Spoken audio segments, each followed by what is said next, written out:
How a narcissist changes a person. Narcissists are not interested in you. They're interested in how you can serve their needs. Narcissists like to mold people into certain roles. They usually need attention the most. So they'll need someone to feel sorry for them and someone to tell them how great they are and someone to do things for them. And if these needs go unmet, narcissists look to find them so that they look to find someone who can satisfy all of these needs and the narcissist. And by satisfying the needs, you are satisfying the narcissist for the time being until those needs change and you will not be told that they haven't changed. If these needs are unmet, the narcissist will immediately look to find someone who is prepared to meet those needs.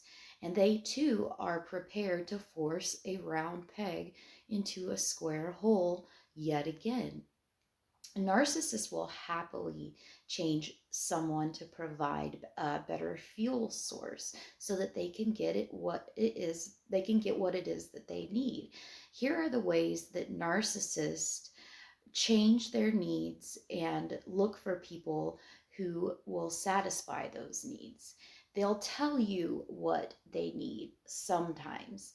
Sometimes narcissists jump out of the blocks at the beginning of a relationship and state what they need. If you listen, they may, for example, say that they need someone to keep them grounded. And this might seem like a moment of honest reflection, but it really is just the narcissist assigning a role to you.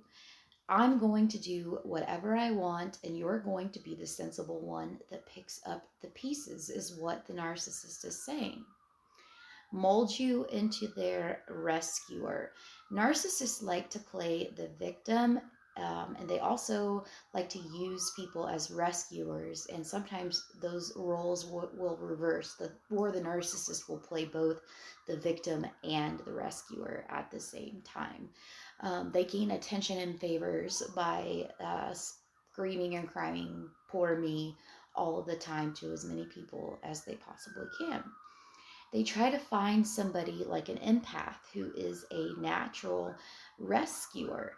But failing that, they'll try to mold someone into an empath. And that is all but next to impossible if you aren't already one. But most people who are with narcissists are empaths, even though there can be two narcissists together in a relationship.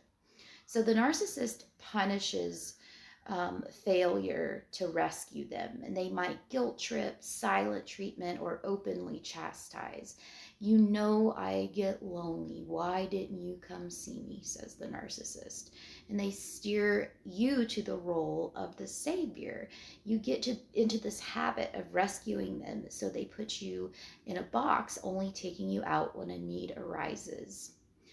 This takes us to putting you in a box. They're quick to put their significant others into a box and give them labels such as shy or not confident, and repeat these over and over so that eventually you believe they're true. They drum this through repetition, and that is proven to it will make you believe it. And they might help you with your work around the house. And work around your problem, but at the end of the day they're still thinking, "I know you're not very confident." Change your appearance. Narcissists, they like their partners to be attractive at first, but they know an attractive partner is less likely to put up with what the narcissist doles out. So they tell them, "You can't wear makeup, this is how you dress."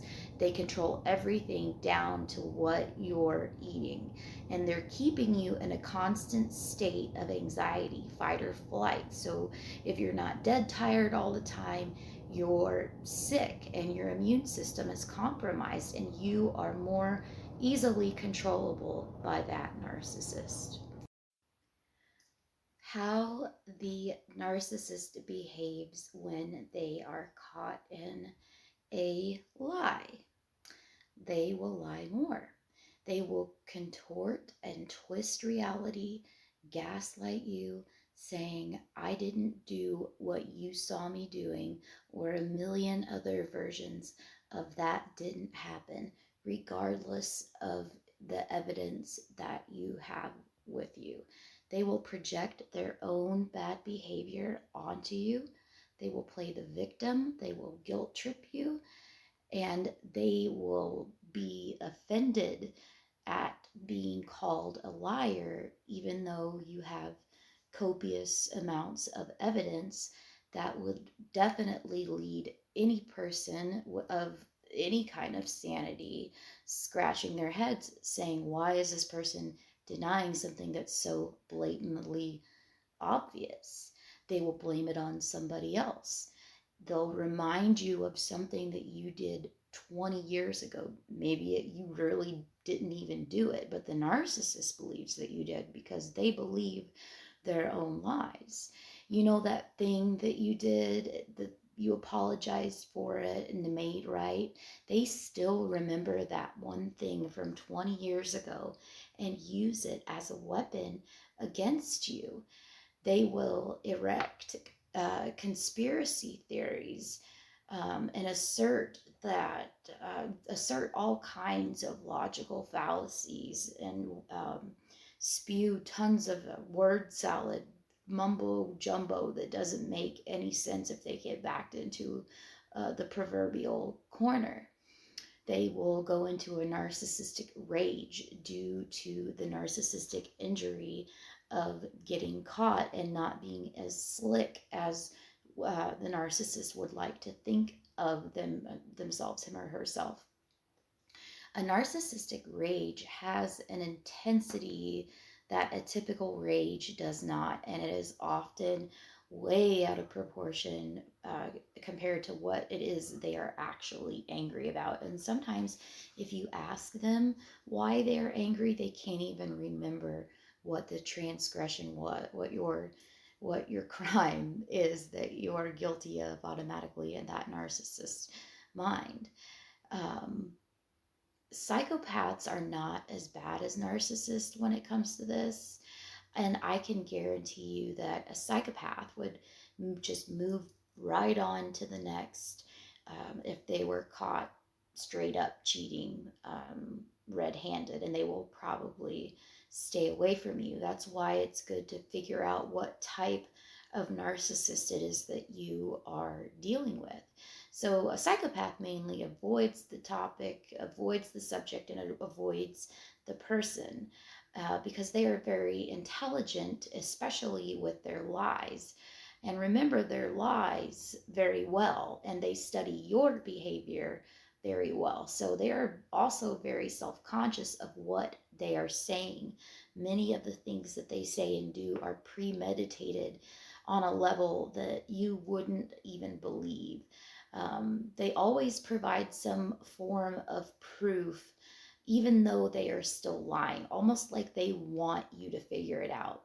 And these types of psychopaths will trick you and manipulate you because they are always studying you. That's why it's so easy for them to lie to you and convince you that they're not cheating, even though you saw it with your own two eyes and have it on camera. Honestly, there is no way to win with an intelligent, self-aware psychopath. But most narcissists are not this. Most are low level to mid range narcissists, and you can really tell because of that narcissistic rage. So I hope this helped, and I'll see you very soon.